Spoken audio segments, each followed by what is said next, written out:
Magandang araw po sa inyong lahat. Turuan ko na po agad kayo makapagtanong sa English sa madaling pamaraan. Okay po, magbigay na po agad ako ng halimbawa. Ikaw ba ay nasa mall? Ikaw ba ay nasa mall? Bali yung tanong ko na ikaw ba ay nasa mall ay ang pinatutungkulan ko po ay pang ngayon. Kung ikaw ay nasa mall ngayon. Okay? At para may translate po natin ng tama yan sa English, ito po munang mga nasa unahan na salita ang inyong gagamitin. Okay? Pero bibigyan ko po kayo ng senyales kung alin dyan ang dapat nyong gamitin. Kung mapapansin nyo, gumamit tayo ng salitang ikaw. Okay? Yung ikaw, pag yan ay in English, ay you. Okay? At ito pong you ay matatagpuan nyo po dito sa parenthesis, sa loob ng parenthesis, na katapat ng are at saka katapat ng were. Okay? Kung pang ngayon yung inyong tanong, ang gagamitin nyo po ay are. Kasi kita nyo naman, may parenthesis dito na ang nakalagay ay ngayon. Nang ibig sabihin, itong are ay ginagamit na pantanong pang ngayon. At maaaring i-partner sa salitang you, kaya katapat ng you. Samantalang itong nasa baba ay ginagamit na pantanong itong were bilang pang noon. Kung ang inyong tanong ay patungkol sa pangnakaraan na maaari ring i-partner sa salitang you kasi katapat niya. Katapat ng you yung were. So itong are at saka were ay maaaring i-partner sa mga salitang we, they, you na dapat yung matandaan na agad. Okay? Para hindi na po kayo maliligaw sa tamang paggamit ng auxiliary verbs.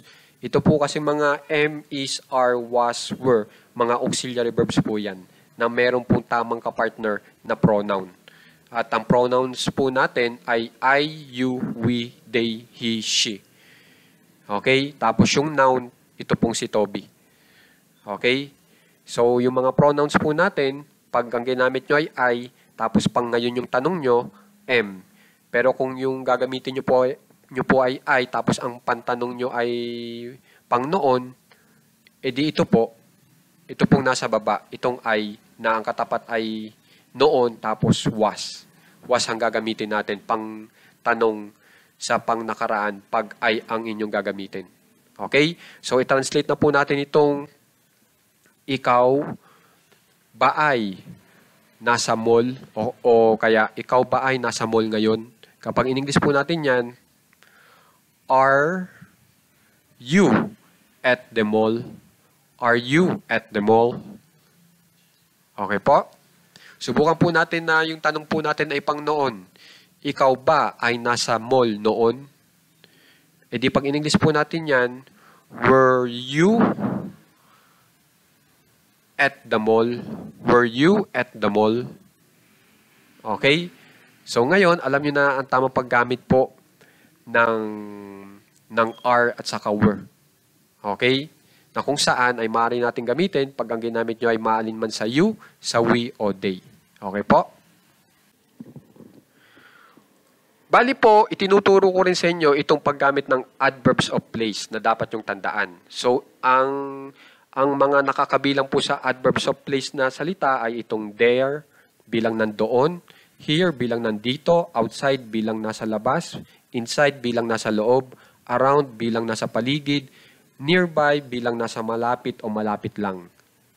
Okay?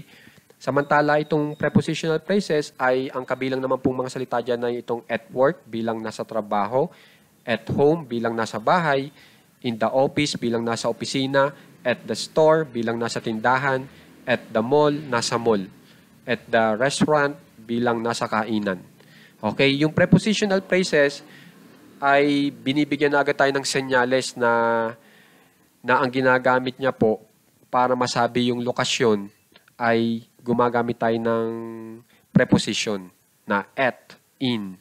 Kung mapapansin nyo, puro preposition po yan. Yan po ay nagbibigay senyales na tayo ay gumagamit ng prepositional phrase. Basta gumamit kayo ng preposition tapos sinamahan nyo ng salita na patungkol sa lokasyon. Tapos yung adverbs of place naman ay itong mga salitang ito na dapat yung matandaan. Pag gumamit ka ng there, kasama yan sa adverb. Pag gumamit ka ng here, kasama yan sa adverb. Pag outside, sa adverb. Sa inside, adverb. Okay po? So, tandaan nyo na. So, pipili lang kayo ng isa dyan, tapos ipapartner nyo po dito sa taas. So, magbigay na po agad ako ng panibagong halimbawa. Subukan naman po natin itong nandoon. Okay? At subukan po natin ay itong si Toby. Si Toby ba ay nandoon? So, ang tanong ko ay si Toby ba ay nandoon ngayon? Para kompleto. So, ngayon ang ating ginagamit. So, kung mapapansin nyo, si Toby ay katapat itong ngayon na nakatapat naman dito sa is. So, itong is ang gagamitin natin na salitang pantanong. Is Toby there?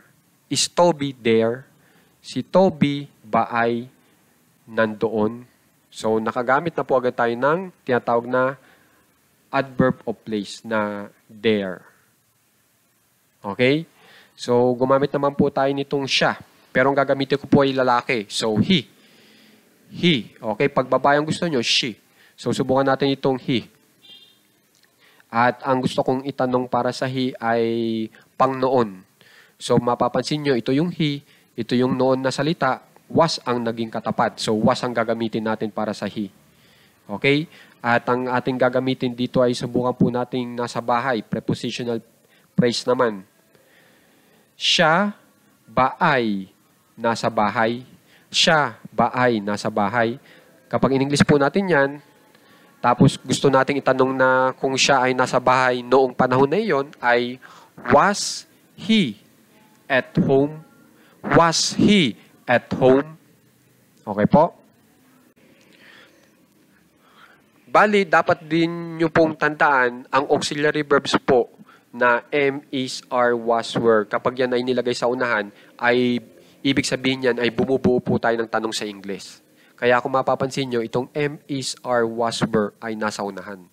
Kaya yung ating Tagalog na tanong ay nababago yung posisyon kapag tinranslate na po natin sa English. Kung mapapansin nyo, yung Tagalog na tanong natin, ito po yung ating nasa unahan. Itong may ako, diba? Sumunod ay itong baay, tapos sumunod itong baba. Pero pagdating sa English, ito po munang may am, tapos isusunod nyo itong nasa pangalawa, tapos yung nasa baba. So ngayon, alam nyo na ang dahilan kung bakit yung ating tanong sa English ay ang inuuna ay am, is, are, was, over. Kasi ang auxiliary verb po ay ginagamit na pantanong oras na siya ay inilagay mo sa unahan ng iyong English na tanong. Okay? So, subukan naman po natin itong paggamit nitong ako. Tapos pang ngayon yung ating tanong. Okay? Ako ba ay